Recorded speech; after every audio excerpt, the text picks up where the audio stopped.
So whether you have a large fortune or a very modest one, it's always prudent to live below your means.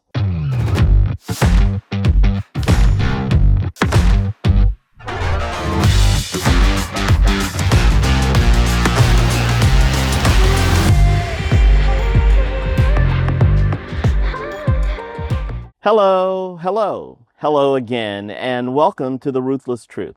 I am your host, Truth Davis. In this forum, I share opinions, thoughts, truths on a wide variety of topics based on what I consider to be a unique life experience. And you can read more about that in the bio or the notes. My intent is to share stories and hopefully provide some guidance and lessons as you do your life journey. Please follow me on Instagram at TruthDavis5 and subscribe to YouTube channel Ruthless Truth. General format, I'll share some initial commentary on current news or just my thoughts. Then I'll have a deeper discussion on one topic, which will be today's truth. And I like to finish with an American history fun fact. Okay, a few news items. Let's start with Bad Bunny. I must admit, I'm somewhat surprised that this is still in the news, actually accelerating. I expected it to blow over in a few days, but apparently his hosting of the premiere episode of Saturday Night Live just intensified the debate and also opposition to his selection as the halftime performer for this year's Super Bowl. Okay, first a little background. Bad Bunny was not the NFL's first choice. Their first choice was Taylor Swift, but these negotiations broke down because the NFL would not agree to her terms. Specifically, Taylor Swift insisted that she retain ownership of her performance footage and secure promotional slots for her own projects. The NFL refused and walked away. The NFL had also reached out to Adele, but she had no interest. So Bad Bunny was the backup plan. And while I realize many of you may not have heard of him, I know most of my friends were unfamiliar. He is one of the most popular artists on the planet. I gotta tell you, this feels like much ado about nothing. First, despite the apparent ignorance of many people, Bad Bunny is a U.S. citizen, as is all residents of Puerto Rico as a U.S. territory. But so what if he wasn't? Here's a partial list of halftime performers of the Super Bowl who are not U.S. citizens. The Stones, The Who, Paul McCartney, Coldplay, Rihanna, and Shakira. And oh, by the way, Bad Bunny joined Shakira and J-Lo on stage during their Super Bowl halftime performance. Lastly, in case you hadn't noticed, the NFL has a strategic priority to take the game global. While American football is by far the most dominant sport in the United States, globally, it doesn't even rank in the top 5. So far this year, the NFL has played games in Ireland, London, and Brazil. So having an international superstar as the halftime entertainment aligns with their strategy. And while Turning Point USA has announced that they will potentially offer alternative halftime entertainment featuring, quote, Christian Americans, I would just remind them that Bad Bunny is a Christian American. My take, this is a non-story being used to fire up a certain segment and create yet another divisive issue. Let it go. Let's get over it. And you can always skip halftime. Okay, second story. In a classic case of shoot the messenger, Cracker Barrel has fired the marketing firm that developed the company's rebranding campaign, including the disastrous new logo that was quickly scrapped after overwhelming customer backlash. The marketing consultant, a company named Profit, was just recently hired by Cracker Barrel to lead and execute the 3-year rebranding plan. But less than a year into the relationship, Cracker Barrel announced that they were ending the contract. No comment from Profit, nor comment from Cracker Barrel on this. Okay. This clearly indicates that CEO Julie Masino is in scramble mode and desperately trying to save her own ass. She probably hopes this move will attach much of the blame to the marketing firm and not to the CEO and her team. But it doesn't work that way. A few years ago, I published an article in Adweek that said, clients get the advertising they deserve. And what that means is marketing and advertising companies don't create new branding campaigns in a vacuum. They are briefed and directed by the client. So in this case, the Cracker Barrel CEO and Chief Marketing Officer had to initiate the rebranding campaign and provide clear and fairly specific direction to the agency for what they wanted. Additionally, when agencies present new campaigns, they almost always provide the client with at least 3 options to consider. Most importantly, the marketing agency can only recommend creative concepts and logos. Only the client can approve them. So, the Cracker Barrel CEO approved and signed off on this new campaign.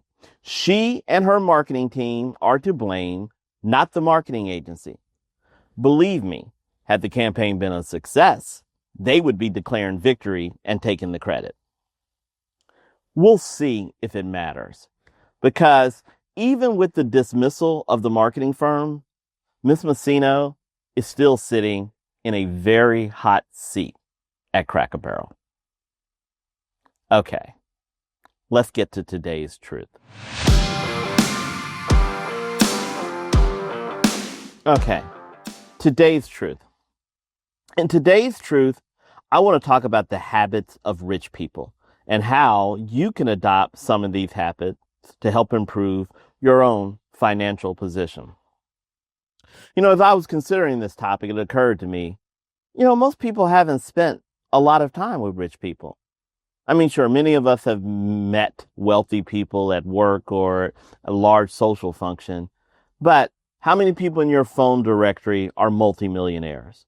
And I emphasize multimillionaires because, in my opinion, having a net worth of $1 million does not qualify as wealthy, especially if much of this equity or this net worth is in home equity. And according to a 2024 Schwab survey, the average American believes it takes $2.5 million to be considered wealthy. Okay, definitions aside, my point remains. This is not the company most people keep. But is there anything you can learn from how these people live? And by the way, when I say these people, I'm excluding celebrities such as athletes, musical artists, and actors. These people are outliers. As a group, all of them together represent less than 2% of the millionaires in the United States. No, I'm referring to the common rich people, or often referred to as the quiet wealthy. You could be sitting next to one of them at your local IHOP, and you'd never had known they had money. So, couple questions. What are the habits that help them achieve wealth? And what additional behaviors of the wealthy should you emulate? Well, I'm not going to spend a lot of time on the question of building wealth, as I addressed that in episode 9. But to briefly summarize, you earn income, you live below your means, set up early and automatic savings, reduce or avoid debt, and invest wisely. As I said, please listen to episode 9 to hear a more expanded discussion on building wealth. Now, looking at those who have successfully achieved wealth, what can we learn from them? Well, even if you are far from achieving your goal of wealth, it's never too early to start adopting the mentality and behaviors of the wealthy. And there's such a big difference between the habits of people who want to be or are trying to look rich versus how rich people actually conduct themselves. So here are a few key ones. that I want to cover today. First, being rich is far more important than looking rich. Rich people are secure, and they don't feel the need to try to impress others. They actually place less value on things and products and far more priority on time and experiences. Rich people focus on value more than price. I mean, they know that cars are a depreciating asset. As such, the typical millionaire drives a car that's more than 5 years old, but it's paid for, reliable, and it serves its purpose to get them from point A to point B. My wife and I each drive 8-year-old vehicles that have been paid off for years. Sure, we could buy new cars, but both cars are running fine, so why incur an unnecessary expense? When I'm out at business or social functions, I can often easily differentiate the rich people from everyone else. It's ironic but true. People without money often spend far more on clothes and accessories than wealthy people do. I can tell these people are trying to project an image of success and influence, but it's just a dead giveaway that they haven't arrived, at least not yet. Another habit is rich people live below their means. And this is key to building and keeping wealth. Some people mistakenly believe this only matters on the journey to building wealth, and that once you've achieved financial security, you can start spending and enjoying. But while building wealth is hard and takes time and discipline, blowing a fortune can happen quickly and easily. We see it all the time. Mike Tyson blew a $400 million fortune, while Nicolas Cage lost $150 million. Both outcomes resulted from lavish spending, bad investments, and IRS debts. This list also includes rapper 50 Cent and country musician Willie Nelson. And it's reported that at the time of his death, Michael Jackson was more than $400 million in debt. The average NBA salary is $12 million a year. And yet, 50% of more of NBA players are broke or in severe financial difficulty within 5 years of retirement. So whether you have a large fortune or a very modest one, it's always prudent to live below your means. Another habit, save and invest early and often. Make this a habit. It should become as routine as grocery shopping or paying taxes. You just see it as a part of living and not something to be debated or considered. I mean, of course, you should have discussions about how much to save and where to invest it, but the act of saving itself should be a no-brainer. This habit is supported by the previous habit of living below your means. And the investing is most important. This provides the path for wealth growth. Most savings instruments, such as money market accounts or CDs, don't offer much in returns. You'd be lucky to earn 3%. But a diversified portfolio can reasonably return annual appreciation of 10% or more. And at 10%, your money would double every 7 years. This is when your money starts working for you. All right, another habit. Set clear goals and develop a plan. A few things in life just happen. Just about anything of consequence requires a plan, whether it's career, wealth, or even relationships. And it's not really a plan until you write it down. A couple weeks ago, I discussed the dating crisis in this country and that marriage rates are at an all-time low. But when you talk with married people, you'll discover that marriage was a life goal and priority for them. These people invested the time to determine what they wanted out of a relationship, and then they dated with purpose. Another habit or belief. Rich people know the most valuable asset available to us is time. It's the one thing you can't get back. So rich people try very hard not to waste time. I achieved career success at an early age, and people often ask me how I did it. And I would tell them, I didn't waste time. At the beginning of every year, I would ask myself these 5 questions. Am I happy with my role and responsibilities? Am I learning and growing? Do I feel my contributions are recognized and appreciated? Am I and my family happy in the community in which we live? And last but definitely not least, am I paid fairly relative to my peers? If I answered no to 2 or more of those questions, I knew it was time to make a change because otherwise I was wasting time. I also set financial goals in 5-year increments, and then I checked the progress each year. I know it's not exciting and can be tedious, but if you're going to achieve your goals, you need a plan. And while people with money may be modest in their purchases, they will spend money on products and services that save them time, such as house cleaning and lawn care services. They're also likely to utilize food delivery and car services. Again, these purchases deliver to them what they value most, which is time. All right, another habit. Rich people are patient.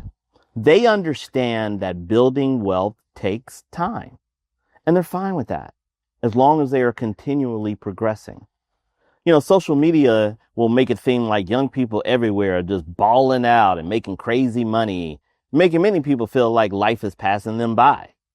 But that's just not the case. Young millionaires are rare. Okay, specifically, only 6% of U.S. millionaires are under the age of 40. 6%. So rich people accept that wealth doesn't happen overnight, and they confidently stick to their plan. This mentality prevents them from making irrational or risky decisions in an effort to get rich quick. Another habit. Rich people value learning, and they are avid readers. Knowledge is power. People who build wealth have a thirst for knowledge. They not only read about personal finance and economic trends, but they are constantly increasing their understanding of health, relationships, nutrition, geographies, and more. Okay, just a couple of more habits I want to cover. Build a productive and supportive network. Have you ever heard the expression, you are the company you keep? Well, it means that the people you associate with are a reflection of your character, and these people can influence your values, your attitudes, and behavior. So be thoughtful and purposeful of who you allow in your inner circle. In addition to enjoying their company, are they positive and supportive? Do you learn from each other? Or are they a burden or a drain on you? One of the hardest things to do is to cut ties with friends you've known for years, if not decades. But a couple of questions to consider. Have you really been friends for a long time? Or was it just a long time ago that you were friends? And second, if you met them today for the first time, how likely is it that you would become friends? Sometimes you outgrow people. Don't spend time with people who lack ambition or goals. While they may not be intentional, they can hold you back. The final habit I want to mention, wealth is quiet. Because of my positions and roles in corporate America, I've spent a lot of time around people with money. And I mean people with a lot of money. I recall once I was at a lunch and there were only 7 of us at the table, and 3 were billionaires. And one of the things that I've noticed over time is rich people don't talk about money. Well, let me clarify. They don't talk about their own money. Oh, they may discuss macroeconomic trends or stock market dynamics, but they never talk about their own money. They don't talk about recent purchases or the assets that they have. Rich people, they find this tacky and distasteful. And if you try to pin them down, they'll respond politely, but elusively. When asked about their wealth or personal situation, rich people will say something like, "Oh, we're comfortable," or "I guess we're doing okay, but not as well as a lot of other people." There's no reason or upside in people knowing that you have wealth. It can breed jealousy or resentment, or often lead to people asking you for loans or financial assistance. People love to count and spend other people's money, but you don't have to deal with that if people don't know you have accumulated wealth. You know it. That's all that matters. Okay, so please give these habits some thought and try to adopt them to your everyday lifestyle. Even if you have not yet reached your financial goals, I assure you that these are the proven habits of successful people, and they will definitely, positively benefit you. Let's get to today's American History Fun Fact. Today's American History Fun Fact, we're going to look at the story of Annie Turnbow Malone, who was a successful entrepreneur in the early 20th century. So, Annie Turnbow was born in Metropolis, Illinois in 1877. Her parents were both formerly enslaved. She was orphaned at an early age, and later in 1896, she moved to Peoria, Illinois to live with her oldest sister. There, she attended high school and showed an interest and aptitude for chemistry. However, due to frequent illnesses, she dropped out and didn't complete high school. And while out of school, Annie became interested in hair care, as she often styled her sister's hair. This, combined with her acumen for chemistry, led her to develop and manufacture her own line of non-damaging hair straighteners and other hair products for Black women. She named her product Wonderful Hair Grower. In 1902, Annie moved to St. Louis to sell her products, first door to door, and then later she opened a shop.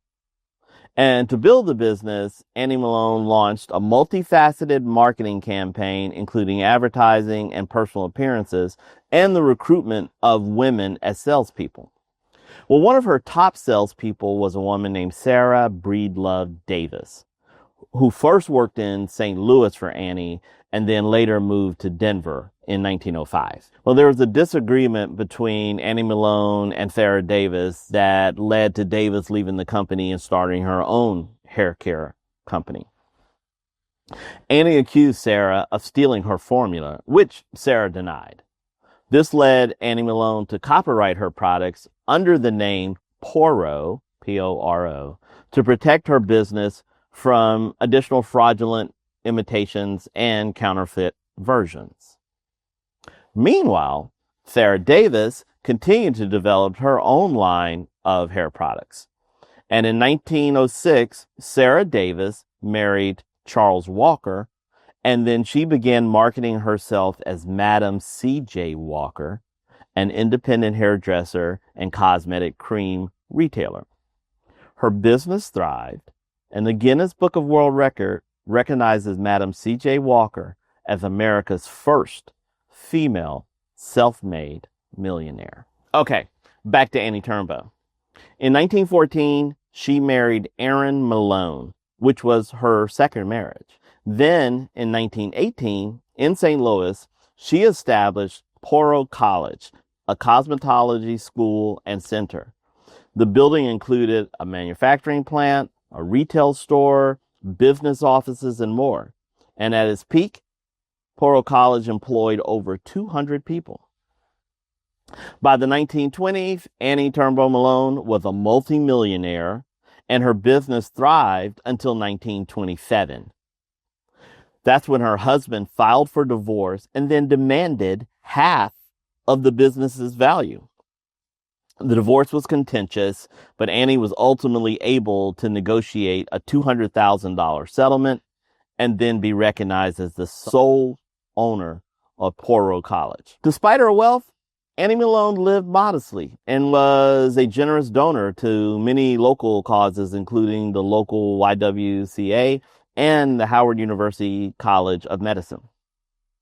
She became a benefactor of the St. Louis Colored Orphan Homes, where she served as president on the board of directors from 1919 to 1943. And to this day, St. Louis holds an annual Annie Malone parade in support of children's charities. Okay, that's all I have for you today on The Ruthless Truth. Thank you so much for listening. Again, engage and follow on Instagram at TruthDavis5. Subscribe to YouTube channel Ruthless Truth, and there's also a Facebook page, Ruthless Truth. And I look forward to talking to you soon.